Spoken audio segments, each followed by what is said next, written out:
Beshem Hashem Naaseh Natzliach, nous poursuivons aujourd'hui notre étude dans les commentaires du Pirkei Avot avec la Mishnah Dalet, la quatrième Mishnah du premier chapitre, dans laquelle Yossé ben Yoézer ish Tsereda et Yossé ben Yochanan ish Yerushalayim, qui Belou Mehem, ont eux reçu leur enseignement de Shimon et Antignos. Souvenez-vous, Antignos et Shimon, ce sont les deux personnages qui ont cité un enseignement dans la Mishnah précédente. Eh bien, ces deux maîtres ont transmis leur morale et leur Torah à Yossé ben Yoézer et à Yossé ben Yochanan. Yossé ben Yoézer et Shtereda lui disait Yehi betecha bedvad lachachamim, que ta maison soit une maison de rassemblement pour les sages, et Eve mit abeg ba'afaraglehem, attache-toi à la poussière de leurs pieds, ve'eve shote batsama et divrehem, et bois avec soif leurs paroles. Tous les maîtres qui sont évoqués dans ce chapitre-là sont évoqués en forme de zoug, c'est-à-dire en étant toujours accompagnés d'un second, donc comme c'est le cas ici, Yossé ben Yoézer et Yossé ben Yochanan, et qui transmettent chacun et à tour de rôle à leurs élèves. Le premier qui est cité était le Nassi, un peu comme le chef d'un gouvernement, les Havdil, et le deuxième qui est cité dans la Mishnah était le Hav Bedin, le chef du tribunal. Que dit Yossé ben Yoézer? Ta maison doit être un lieu de rassemblement pour les Chachamim. Lorsque les Chachamim, les sages, souhaitent se réunir, il faut que ta maison, dit le maître, soit disposée à les recevoir.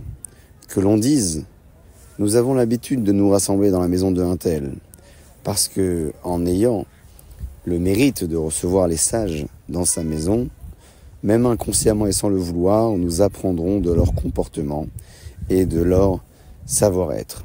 C'est toujours l'exemple de celui qui entre dans une parfumerie, qui, même sans être client, en sortira avec une très belle odeur. C'est tout à fait donc à l'identique que le maître de la Mishnah nous conseille de recevoir les sages pour leur moment de rassemblement. Enfin, dit le maître toujours dans la même Mishnah, qu'il faut s'attacher à la poussière de leurs pieds, c'est-à-dire savoir se diriger derrière leurs pas. Lorsqu'une personne marche, elle soulève de la terre, elle soulève du sable. Pensez à celui qui marche notamment au bord de la mer et qui laisse dégager derrière lui quelques graines de sable en marchant. Il est donc ici cité le conseil de marcher derrière les pas de nos sages avec l'exemple de Afar Aglehem, avec la poussière de leurs pieds. Une autre référence explique ici que l'habitude de l'époque était de s'installer à même le sol pour étudier la Torah. Le maître était donc sur un banc et les élèves étaient assis à ses pieds sur le sol. Nous disons ici donc qu'il nous faut s'attacher à la poussière de leurs pieds, c'est-à-dire s'installer à même la terre et à même le sol, près du pied du maître, comme c'était le cas autrefois pour apprendre ses enseignements. Et Veshoté Batsama et Divrehem, la conclusion de cette Mishnah est qu'il faut savoir boire avec soif leurs paroles, comme un homme qui a besoin de s'abreuver et qui est assoiffé. Et pas comme celui qui a déjà consommé, déjà bu, qui vient simplement pour goûter, pour tester, et qui risque d'en être même dégoûté. La Mishnah est la suite de la Mishnah Dalet, puisque dans la Mishnah Dalet, c'est Yossé ben Yoézer qui était donc le Nassi qui parlait. À présent, c'est Yossé ben Yochanan, ish Yerushalayim, le second, qui était donc le Hav Bedin, qui s'adresse et qui dit Yehi betecha patuach lirvacha, que ta maison soit ouverte pour recevoir tout le monde. Yuanim bene betecha, que les pauvres soient les habitués de ta maison. Cet enseignement est en complément de celui qui a été évoqué plus tôt, mais qui ne parle pas nécessairement des sages, mais qui parle de cette capacité à ouvrir sa maison pour tout le monde, à l'image de Avram Avinu, qui, comme vous le savez, avait une tente à 4 portes pour ne pas que les invités aient besoin de contourner avant d'arriver chez lui. Les pauvres étaient donc des habitués de sa maison, et le conseil évoqué ici, c'est de ne pas confondre le pauvre et l'esclave, savoir que s'il faut quelquefois se faire aider, alors mieux vaut donner à ceux qui font partie donc du peuple d'Israël, les aniyim et les pauvres, plutôt que d'acheter un esclave étranger pour se faire servir. Dans le second volet de cette Mishnah, le maître nous enseigne un propos un peu différent, qui consiste à éviter de parler, de trop parler avec une femme. Et je vous surprendrai si je vous traduirai donc la suite de cette Mishnah qui précise qu'il s'agit de sa propre femme, a fortiori lorsqu'il s'agit de la femme de son ami. De là, nos sages ont appris que toute fois où un homme multiplie donc la discussion et parle en exagération avec une femme, va finir par s'entraîner sur lui-même du mal et se dispenser des paroles de la Torah en se dirigeant donc vers le Gehinam. Cet enseignement a besoin d'être éclairci. Lorsque le maître de la Mishnah dit ici Be'ishto Amru, nous parlons ici de son épouse et pas simplement d'une épouse, d'une dame, parce que c'est marqué Im Haisha, avec Haisha, avec le He, donc on parle de Isha, c'est-à-dire d'une femme qui est bien précise, donc la sienne. Alors, est-il interdit de parler beaucoup avec son épouse? Le Rabbi Obadiah Bartenora précise qu'il s'agit de son épouse dans les temps où elle est indisposée, et le maître de la Mishnah donc nous dicte un enseignement qui consiste à contrôler ses propos et à éviter d'avoir des débordements dans ses paroles pour ne pas être amené à avoir un contact interdit ensuite. La suite de l'enseignement est complémentaire au départ, puisque même dans les temps où le contact est permis entre monsieur et madame, on le sait, combien faut-il faire attention à ce qu'on dit, et que ce soit pour ne pas blesser ou pour ne pas manquer de respect. Le jour du tribunal céleste, Akadosh Baruch Hu dressera devant nous même les petites paroles que l'on a eues avec nos épouses. Donc nous veillons également à cela. Chachamim ont appris de cette Mishnah, c'est la conclusion, que le dialogue avec les femmes peut entraîner donc du mal s'il n'est pas structuré, et d'autant plus s'il s'agit d'une femme qui n'est pas la sienne. Et c'est ce que le maître donc de la Mishnah nous a dégagé ici comme enseignement, c'est qu'il faut être extrêmement vigilant.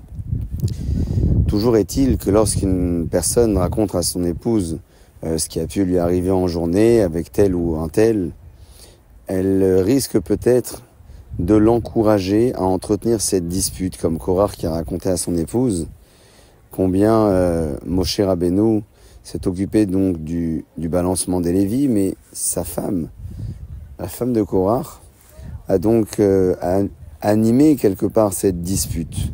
Donc même lorsque quelque chose a pu se passer et qu'il faut raconter, il faut éviter les détails et éviter surtout de chercher un encouragement pour entretenir sa propre dispute, parce qu'une épouse soutiendra son mari.